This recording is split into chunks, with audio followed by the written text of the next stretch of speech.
Number 10 leads us to James Russell. James Russell, a 39-year-old inmate serving his 4th prison term, managed to break out of the Olympics Correction Center. However, luck was not on his side. While still wearing his prison uniform, Russell approached the cabin and knocked on the door, hoping to borrow a cell phone. But to his amazement, the person who answered the door happened to be a correctional officer from the same facility that he just escaped from. Of course, the correctional officer, he promptly recognized Russell in his unmistakable prison attire and swiftly took action to apprehend him once again. As a result, Russell's freedom was short-lived and he was rearrested by the alert guard.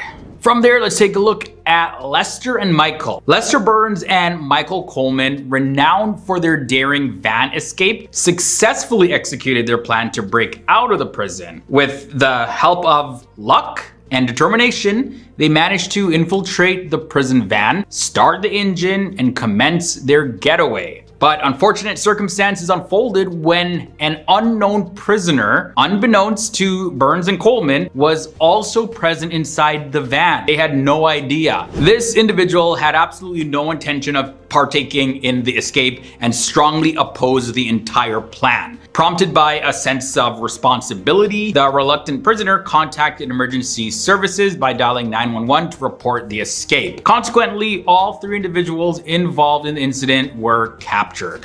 Coming up at the number 8 spot, we have Lorenzo Pollard. Imprisoned in Missouri, Lorenzo Pollard employed improvised nunchucks crafted from bed sheets and a chair to engage in a confrontation with prison guards, ultimately enabling him to escape. Almost. Lorenzo, he showcased his proficiency in combat, which played a role in his initial success in eluding prison security. Nevertheless, though, his downfall stemmed from underestimating the vigilance of prison security forces. Shortly after Lorenzo managed to break free, the entire security force promptly mobilized, leading to his recapture not long after his escape. He does get an A for effort though. Come on, he created nunchucks out of bed sheets and a chair.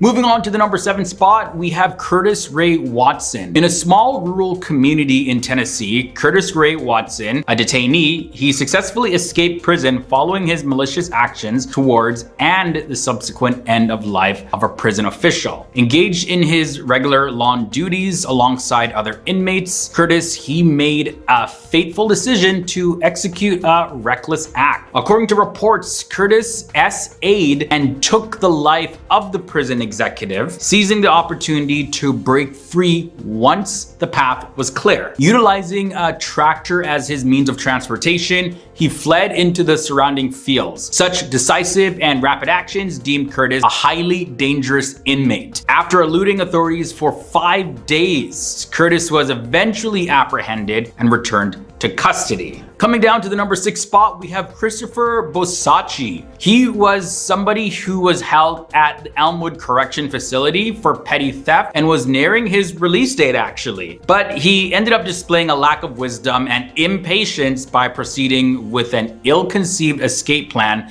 that ended in utter failure. Without realizing it, Bosacci, he decided to scale the prison security fences, unaware that surveillance cameras had recently been installed along the perimeter. He did manage to successfully climb the first 2 lines of security though, but his next action of grabbing onto a power line was captured on camera. His escape attempt was promptly disrupted, of course, and he never managed to breach the prison perimeter. I mean, if you were in prison, all you had to do is just wait a little bit longer. You would have been free. Number 9 leads us to the Gresham stalker. A woman identified only as Jen in Gresham, Oregon, endured months of threats from an unidentified stalker. The ordeal began with text messages originating from disposable phones, which escalated to including pictures of familiar places, nearby street signs, as well as increasingly harsh threats towards her. But Jen, she finally caught a glimpse of him on surveillance footage outside of her grandparents' house, in which she felt safe, but no, he figured out that she was there and continued to stalk her. The surveillance video that was captured shows the stalker leaving a note on the door containing the message, "Baby, you should have known that I'd find you. Soon you will be mine." The stalker's hands, face, and head are concealed, but Jen is hopeful that somebody will recognize the stalker and expose his identity. Coming down to the number 4 spot, here we have the Birmingham stalker. One neighbor's trust was betrayed completely by a creepy stalker who was caught on camera attempting to remove secret listening devices that he planted in her home. Now, the events took place in Birmingham, England, involving William Nolan, his wife, and their neighbor Lee Jones. Lee was someone who entrusted the Nolans with a key to her house so that they could feed her cats while she was away. However, upon her return, she actually found a voice recorder taped under her coffee table, and she also found another one hidden behind the headboard in her bedroom. So from there, Lee set up covert webcams throughout her home, and after reviewing the recorded footage, Lee identified William Nolan as the person that was inside her house. And in the footage, she saw him retrieving the hidden recording devices. William Nolan is a former security guard, and he pleaded guilty to the charges of stalking without fair alarm or distress. Number 3 takes us to the Raducanu stalker. A 35-year-old man named Amrit Megar had been found guilty of stalking tennis star Emma Raducanu. Emma Raducanu, who gained international recognition for her victory at the 2021 US Open, revealed that she now feels afraid to go out alone due to the stalking incidents. Amrit Megar had traveled to the London suburb where Emma lives with her parents, and he visited her address multiple times, leaving notes such as 23 miles walked for you and you deserve love. And also during his last visit, he decorated a tree in the Raducanu family's front garden with Christmas lights on it. He also stole a shoe, mistakenly believing it belonged to Emma, but it actually belonged to her dad. And his actions were captured on the home's door camera. Number 2 leads us to the 3M stalker. Robert T. Cessna, who was a vice president at the company 3M Co., had been accused of stalking a 24-year-old woman and peeping into the windows of her duplex in Hudson, Wisconsin. The charges stem from incidences in February 2022, and this was when a woman and her roommate noticed footprints leading to their kitchen and living room, indicating that somebody had been looking into their window. So what did they do? They installed surveillance cameras,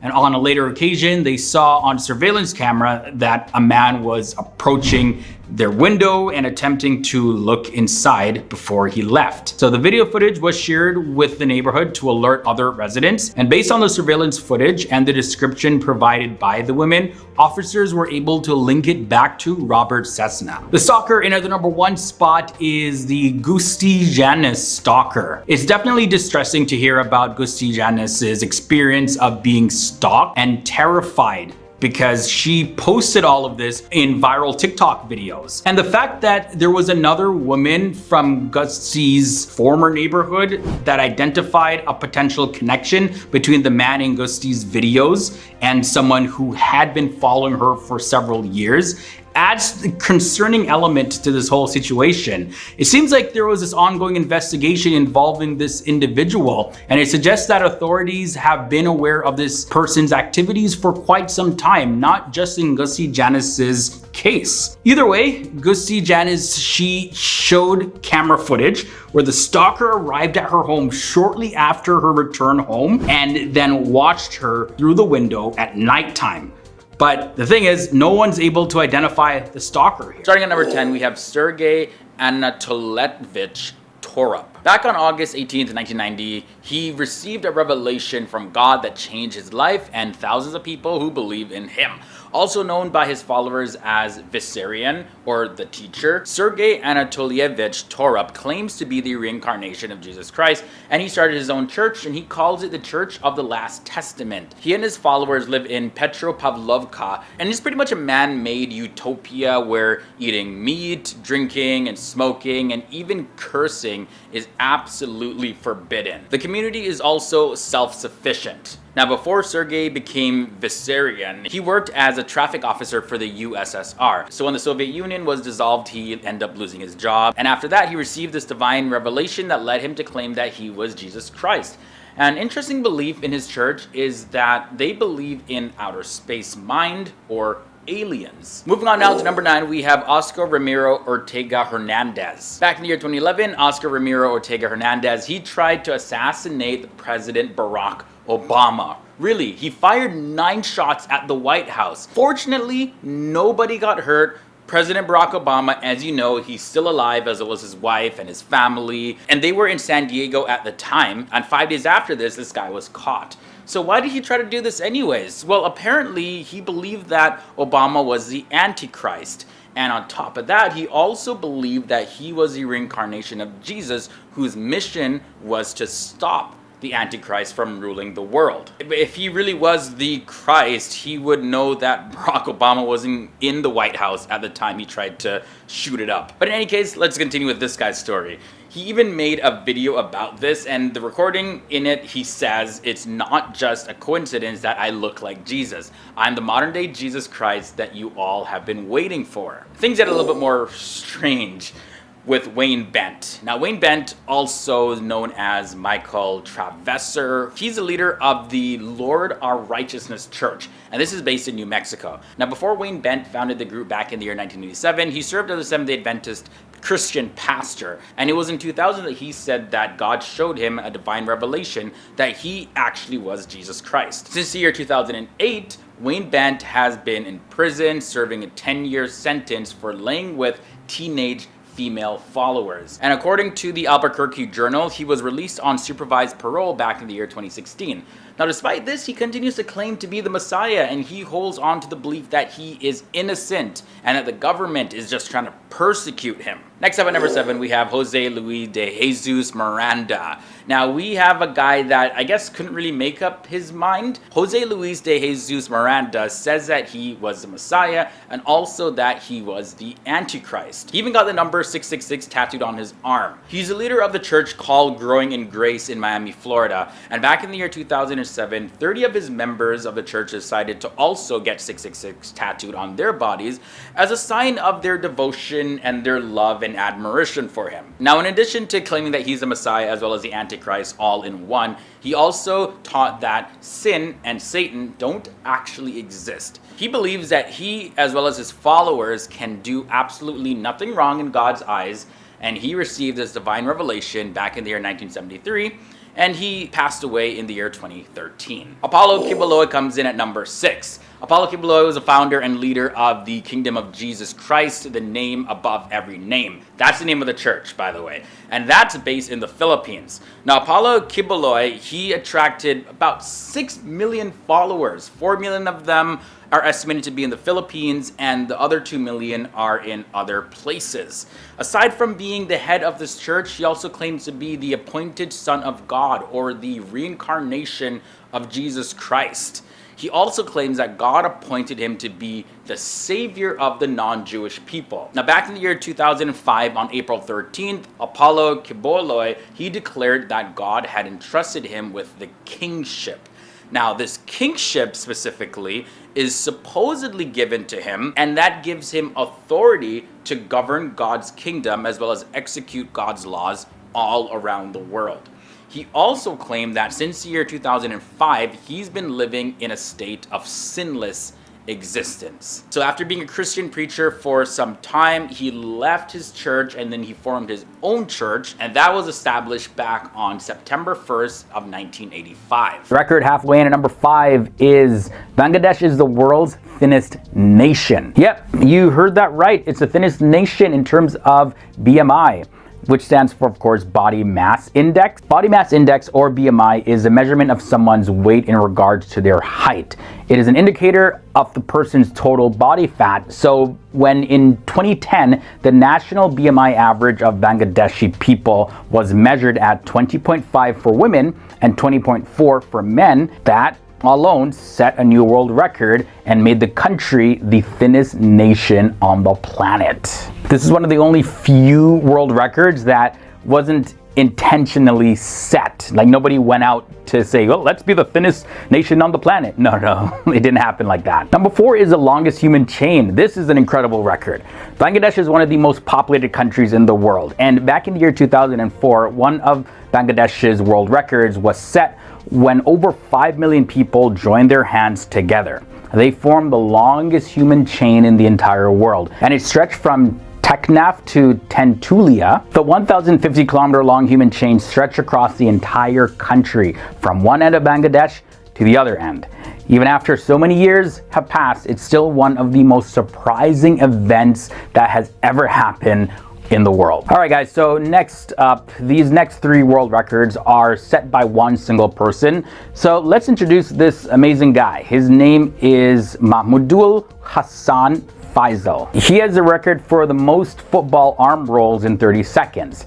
At the age of 18 years old, Mahmudul Hassan Faisal from Magura, Bangladesh, he set his 5th world record. Yeah, he has 5 of them. That's a lot for one person. Either way, he set his 5th one, and this record was for the most football arm rolls in 30 seconds by spinning a ball with his left hand 62 times within a 30-second time period. Now, the world record at number 2 is from the same guy, but this is for the most football arm rolls in 1 minute.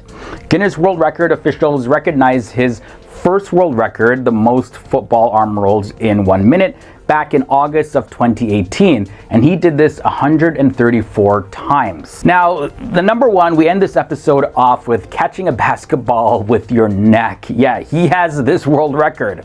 He broke the previous record of catching a basketball with your neck 27 times in a minute by doing it 34 times in a minute on May 3rd, 2019. He's definitely expressed that he's had a major interest in sports all of his life, and he said in his own words, and I quote, "My dream is to appear before everyone with 25 such certificates." So he definitely plans to continue to make the people of Bangladesh proud, and he has his eye on acquiring more Guinness World Record certificates because he wants to go out and break more records. Mahmudul Hassan Faisal is just one example of the talent that flows through the people of Bangladesh.